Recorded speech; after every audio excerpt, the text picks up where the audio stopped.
Hit TV అభిమాన ప్రేక్షకులకు స్వాగతం. నేను మీ నాగేంద్ర కుమార్. ఇప్పుడే యష్ యాక్ట్ చేసిన గీతా మోహన్ దాస్ డైరెక్ట్ చేసిన KVN productions and Yash combined production Toxic cinema చూసి ఆ అభిప్రాయాలు మీతో పంచుకోవడం కోసం వచ్చాను. టోటల్గా ప్రొడక్షన్ వాల్యూస్ అయితే ఎక్స్ట్రాడనరీ, స్కై లెవెల్. అమ్మాయిలకి అందమే అసలైన సింగారం. Ultimate production values and camera work extraordinary. అసలు స్పెషల్ ఎఫెక్ట్స్ అనండి, విజువల్స్ అనండి, అసలు అల్టిమేట్ అన్నమాట. అంటే ఒక హాలీవుడ్ రేంజ్లో అసలు కళ్ళు చెదిరిపోయేటట్టుగా ఉన్నది ఒక్కొక్క సీను. ఆ లైటింగ్స్ కానీ, లేకపోతే ఆ కలర్ ప్యాలెట్స్ కానీ, ఆ ఫ్రేమింగ్ కానీ, ప్రతిదీ అసలు ట్రాన్సిషన్స్,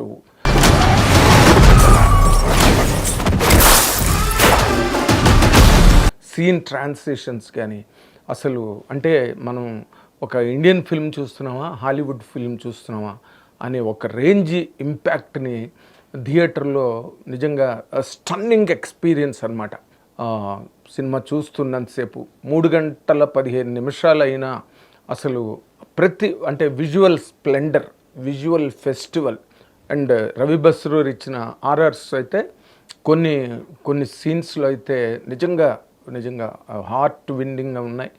బ్రహ్మాండంగా చేశాడు రవి బస్రూర్. ఇంకా సరే, తబాహీ సాంగ్ అంతా మొత్తం ఇండియా అంతా ఊపేసింది.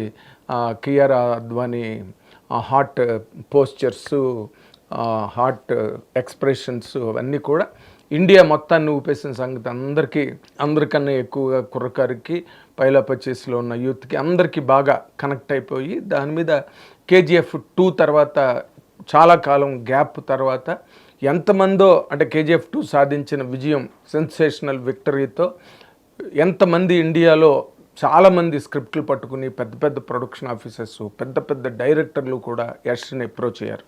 కానీ యష్ రిజెక్ట్ చేసి తను టాక్సిక్ సినిమా మీద గీతా మోహన్ దాస్ డైరెక్షన్లో చేయడానికి, అండ్ స్క్రిప్ట్ కూడా యష్ మొత్తం Geetha Mohan Das and Yash both of them వాళ్ళిద్దరూ కలిపి చేసిన కథ ఇది. అంటే చాలా అంటే వేరే నెక్స్ట్ లెవెల్ సినిమా ఇవ్వాలి మనం కేజీఎఫ్ 2 తర్వాత. హై ఎక్స్పెక్టేషన్స్ ఉన్నాయి కేజీఎఫ్ తర్వాత యష్ సినిమా అంటే న్యాచురల్గా. ఎందుకంటే అంత పెద్ద హిట్ అయినప్పుడు 100% దాని లెవెల్కి రీచ్ అవ్వడానికి, దాన్ని అధిగమించడానికే ఎవరైనా ప్రయత్నం చేస్తారు. ఆ ప్రయత్నంలో భాగంగానే ఈ టాక్సిక్ అనే ప్రాజెక్టు బయటకు వచ్చింది.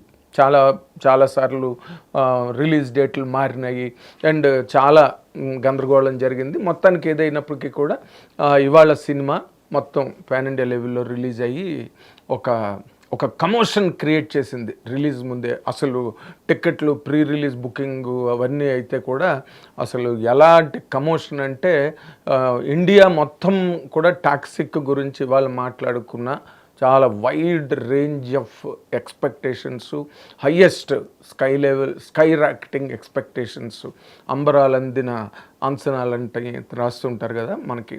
అలాంటి ఒక వాతావరణంలో టాక్సిక్ రిలీజ్ అయింది. అండ్ నో మ్యాటర్ 3 గంటల నిమిషాలు సినిమాలు, 3 గంటల 16 చిల్లర నిమిషాలు బాగా అలవాటు పడిపోయారు. మనందరం కూడా అలవాటు పడ్డాం సినిమాకి. కాకపోతే ఈ సినిమాలో ఉన్న బేసిక్ స్ట్రక్చర్ ఏంటంటే, అసలు బిగినింగ్ నుంచి మనం కొంతసేపు ఎవడొస్తున్నాడో, ఎవడు వెళ్ళిపోతున్నాడో, ఆ వచ్చిన వాడు ఎవడో, ఎందుకు వచ్చాడో, ప్రతివాడు వస్తుంటాడు, పిస్టల్ పేలుస్తుంటాడు, గన్స్ పేలుతూ ఉంటాయి, బాంబులు పేలుతుంటాయి, పెద్ద మంటలు వస్తుంటాయి, బ్లడ్ షెడ్, రక్తపాతం, ప్రతి సీను రక్తసిక్తం. ఎందుకు వాడిని ఎవడు ఎందుకు చంపుతున్నాడో దానికి రీజను డైరెక్ట్గా మనకి రిలేట్ అయ్యే ఒక రీజన్ కానీ, ఒక ఎక్స్ప్లెనేషన్ కానీ లేకుండా కనిపించిన వాడిని కనిపించినట్టుగా చేతిలో ఏ మారణాయుధం ఉంటే ఆ మారణాయుధంతో చంపేయడమే లక్ష్యంగా అసలు కొంతసేపు సినిమా అలా ట్రావెల్ అవుతూ ఉంటుంది.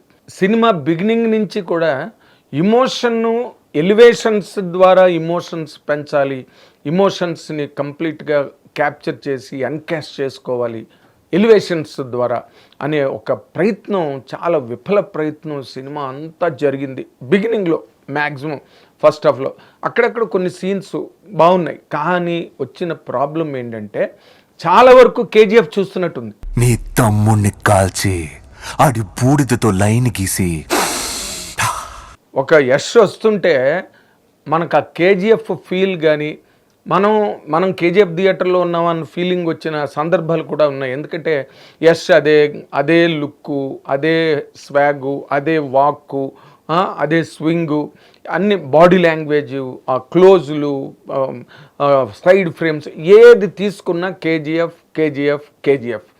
ఈ వాతావరణంలోంచి అసలు మన యష్ బయటికి రాలేకపోయాడు. అందుకనే ఆయన ఏ సబ్జెక్ట్ని యాక్సెప్ట్ చేయకుండా, ఏ డైరెక్టరు, ఏ ప్రొడక్షన్ ఆఫీస్ని కూడా దగ్గరకు రానివ్వకుండా దగ్గరగా తను కూర్చుని గీతా మోహన్ దాస్తో పాటు కూర్చుని రాసుకుని డైలాగులు కూడా ఆయన రాసాడని అంటున్నారు కొన్ని. ఇలాంటి ఆ వాతావరణాన్ని వదలకుండా దానిలోనే మళ్ళీ జనాలను తీసుకెళ్ళి కూర్చోపెట్టి శభాష్ అనిపించుకోవాలనే ఒక డెస్పరేట్ అటెంప్ట్ కేజీఎఫ్లో మనకు విపరీతంగా కనిపిస్తుంది అనమాట.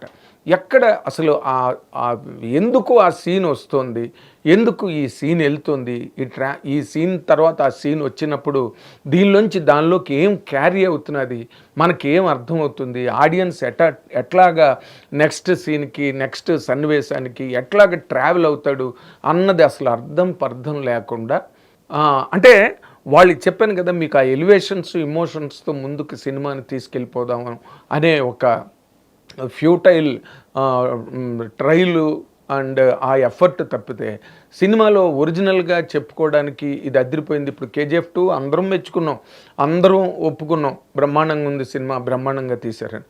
కానీ ఇందులోకి వచ్చేసరికి ఏమైందంటే ఏదో పులిని చూసి నక్కవాత పెట్టుకున్నట్టుగా కేజీఎఫ్ని చూసి ఇక్కడ ఆ వాతలన్నీ ఈ స్క్రీన్ నిండా ప్రతి సీన్ నిండా కనిపిస్తాయి ఆ నక్కవాతలు. కానీ ఎక్కడ ఒరిజినల్ ఇంపాక్టు, ఒరిజినల్గా ఒక సీన్ ఇంపాక్టు, ఎఫెక్టు కేవలం ఆ లైటింగ్లు, ఫ్రేమింగ్లు, కెమెరా వర్కులు తప్పితే ఒరిజినల్గా soul of the cinema, soul of the scene ఇది, అరే ఈ సీన్లో మళ్ళీ బండించారు ఈ కంటెంటు అనే ఒక్క పాయింట్ ఎక్కడ మీకు అందదు సినిమా మొత్తం మీద. కొన్ని సీన్స్ చెప్పే కదా, ఆ ఎలివేషన్ సీన్స్ ఎక్కడ పడితే అక్కడే చంపేయడాలు, ఎక్కడ పడితే అక్కడే చావులు, సీన్కి చావులే. ఎంతమంది చచ్చిపోయారో ఎవరినైనా కూర్చోబెట్టి మనం కౌంట్ చేసి వాళ్ళకి అవార్డు ఇవ్వాలి తప్పితే అంతమంది చచ్చిపోతారు సినిమాలో. ఇంకా కట్ చేసి ఇదంతా కలిపి ఎక్కడికి వెళ్ళిందంటే కేజీఎఫ్లో తల్లి సెంటిమెంట్, కొడుకు కింగ్ అవ్వాలని. ఇక్కడికి వచ్చేసరికి ఏంటంటే సిస్టరు నయనతారని పెట్టారు. నయనతార లాంటి సూపర్ స్టార్ని పెట్టి నయనతారకి ఏం క్యారెక్టర్ రాశారు సినిమాలో? నయనతారకి క్యారెక్టరే లేదు, అలా నిలబడి బొమ్మలాగా రోబోలా మాట్లాడుతుంటారు ఆవిడ ఉన్నంత పోర్షన్ వరకు. తర్వాత సడన్గా చచ్చిపోతారు. తర్వాత కియారా అద్వానీ వచ్చిన తర్వాత బిగినింగ్ అంతా కూడా కొంచెం ఆ మంటలు స్క్రీన్ వెనకాతల ఎలాగైతే ఫైర్ వర్క్స్ ఎట్లా లేస్తూ ఉంటాయో అలాగే ఆవిడ కూడా ఒక ఫైర్ వర్క్ లాగా స్క్రీన్ మీద ఆ సాంగ్, తబాహీ సాంగ్ వరకు ఉపయోగపడేది. తర్వాత మళ్ళీ ఒక సెంటిమెంట్లోకి వెళ్ళి ఆవిడ మదర్ అవ్వడం, యష్తో అసోసియేషన్లో ఒక చైల్డ్కి మదర్ అవ్వడం, ఇంకా అక్కడి నుంచి మళ్ళీ ఇంకో క్యారెక్టర్ రావడం, ఆ క్యారెక్టర్తో మళ్ళీ ఈ యష్ క్యారెక్టరు, మళ్ళీ రాయ్ ఆ క్యారెక్టర్ మళ్ళీ లవ్లో పడడం, మళ్ళీ ఆవిడ తల్లి అవ్వడం, ఆ తల్లికి మళ్ళీ ఇంకో కొడుకు పుట్టడం, ఈ మొదటి క్యారెక్టరు కియారా అద్వానీకి పుట్టిన కొడుకు, మళ్ళీ ఇంకో రెండో కొడుకు, ఈ ఇద్దరు కొడుకుల మధ్య ఇంకా నాన్నకి ప్రేమతో కాదు నాన్నకి పగతో సినిమా స్టార్ట్ అవుతుంది మళ్ళీ సెకండ్ హాఫ్కి వచ్చేసరికి. అంటే తండ్రికి దూరమైన ఒక కొడుకు దగ్గరున్న కొడుకుని కాపాడుకోవాలనుకున్న తండ్రి, ఈ ఇద్దరి మధ్య ఒక ట్రయాంగిల్ ఫైట్ అన్నమాట. మనం చాలా విచిత్రమైన అనుభూతి సినిమాలో. అయితే యష్ బాగా యాక్ట్ చేసాడు. సెకండ్ హాఫ్ ఒక ఫాదర్గా చేయాల్సింది, అండ్ రాయ్ కొడుకు ఎవరైతే వస్తాడో వాడి ఎంట్రన్సు, వాడి పెర్ఫార్మెన్స్ కూడా చాలా ఎక్స్ట్రాడనరీగా ఉన్నాయి. నేను వాటిని బాగున్న దాన్ని బాగోలేదని నేను అన్ను. సెకండ్ హాఫ్లో యష్ సన్స్తో చేసే సీన్స్ అవన్నీ కూడా చాలా ఇమోషనల్ బిల్ట్ ఉన్నది, అక్కడ కాదని అనడానికి లేదు. కానీ అక్కడికి వచ్చేసరికి ఏమైందంటే అది కూడా వేరే వరల్డ్, వేరే యూనివర్స్, అది వేరే వరల్డ్లో మళ్ళీ తండ్రి కొడుక్కి యాక్షను, మళ్ళీ శత్రువులు వచ్చి అటాక్ చేసినప్పుడు తండ్రి కొడుకు ఒకటైపోయి మళ్ళీ వాళ్ళ మీద మన రెగ్యులర్ ఏనాటి నుంచో చూస్తున్న సినిమా అన్నదమ్ములైనా వాళ్ళ మధ్యలో పగలు ప్రతీకారాలు ఎలా ఉన్నప్పటికీ శత్రువులో ప్రత్యర్థులు వచ్చి అటాక్ చేసినప్పుడు వాళ్ళిద్దరూ కలిసిపోయి మళ్ళీ ఫైట్ చేయడం, ఇలాంటివి మనం చూసాం. సేమ్ కంటెంట్, సేమ్ అక్కడ రెండో క్యారెక్టర్ వచ్చి ఆ రెండో క్యారెక్టర్ని కాపాడుకోవడం కోసం నాయన అసలు ఒక బీభత్సకరమైన వాతావరణం. సరే మనం యష్ సినిమా వస్తున్నది, ఇంత కేవీఎన్ ప్రొడక్షన్స్, ఇంత పెద్ద ప్రొడక్షన్స్, ఇలాంటి యష్ కూడా దానిలో కో ప్రొడ్యూసర్గా ఉండడం, ఇదేదో చాలా పెద్దది ఓడబొడి చేస్తారు, అసలు మామూలుగా ఉండదు, భూనభవంతరాలు దద్దరిల్లిపోతాయి, భూమి ఆకాశం ఒకటైపోతాయి, ఇలాంటి ఆలోచనలతో ఆడియన్స్ థియేటర్లోకి వెళ్తారు. అది న్యాచురల్ ఫినామినా ఏ సినిమా, పెద్ద సినిమా దేనికైనా వరుసలో వచ్చే సినిమాలకి. కానీ లోపలికి వెళ్ళిన తర్వాత 3 గంటల 15 నిమిషాలు బుర్ర తినేశారనమాట.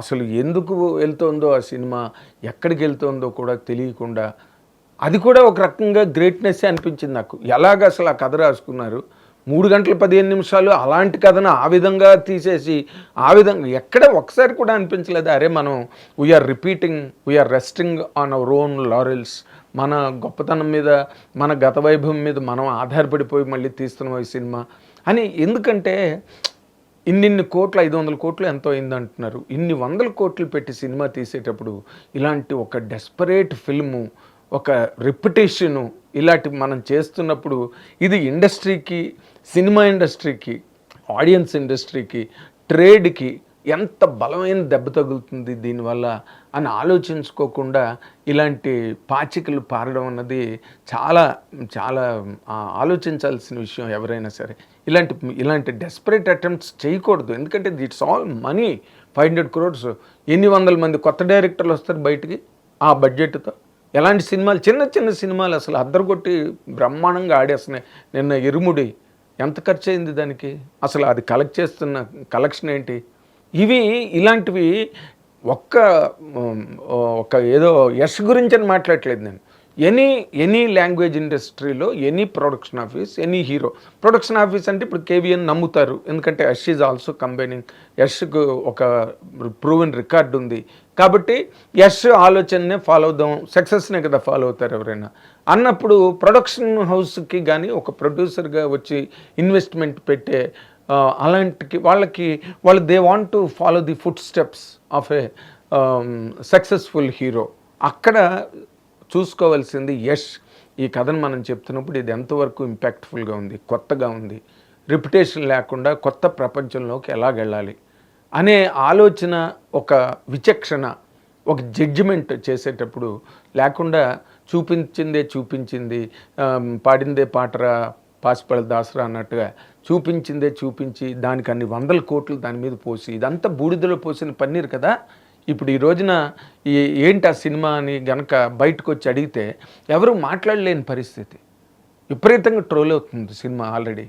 కాబట్టి ఈ సినిమా నిజంగా what a heavy experience, hell of it. కొన్ని పాటలు యష్ బాగా యాక్ట్ చేశాడు, రేపు నేషనల్ అవార్డ్స్కి స్టాండ్ అయినా ఆశ్చర్యం లేదు. ఎందుకంటే తన పెర్ఫార్మెన్స్ వరకు సెకండ్ హాఫ్, ఎందుకంటే ఒక ఫాదర్గా తన తాలూకు ఇమోషన్స్ కానీ, ఒక ఫాదర్కి ఉండే ప్రాబ్లమ్ని వదిలిపెట్టిన కొడుకు మళ్ళీ తిరిగి వచ్చి తండ్రి మీదే యుద్ధం ప్రకటించి తండ్రినే ఎరగదీసేసే చెత్తకొడేసే ఒక కొడుకు రావడం, ఆల్రెడీ ఇంకో రెండో కొడుకు ఉండే ఆ కొడుకుని ఈ కొడుకు చేతిలోంచి కాపాడుకోవడం కోసం అని చెప్పి తండ్రి పడే బాధ, అవన్నీ ఓకే, దట్స్ ఆల్ గుడ్, నేను బ్యాడ్ అని నేను అన్ను. But it all finally ended up as a big fiasco, big catastrophe. అసలు ఇలాంటి సినిమాలు వచ్చినప్పుడు నిజంగా మళ్ళీ టికెట్ రేట్లు విపరీతంగా పెంచి ఇండియా అంతా పిచ్చెక్కిపోయింది ఈ సినిమా గురించి. ఫైనల్గా ఏమైందయ్యా అంటే అది తుస్సుమంది అనమాట. ఇది బికాస్ ఆఫ్ ఇట్స్ కంటెంట్లో ఏమి లేనప్పుడు ఎన్ని 100 కోట్లు పెట్టినా ఉపయోగం లేదు అనేదానికి ఈ రోజున టాక్సిక్ ఒక పెర్మనెంట్ ఎగ్జాంపుల్గా ఇండియన్ సినిమా హిస్టరీలోనే ఒక మాన్యుమెంట్గా నిలబడుతుంది అనమాట. Thank you very much. Hit TV app, ఇందులో short news, live news, entertainment shows, movies, digital magazines తో పాటు మీ జిల్లా వార్తలను కూడా ఫ్రీగా చూడొచ్చు.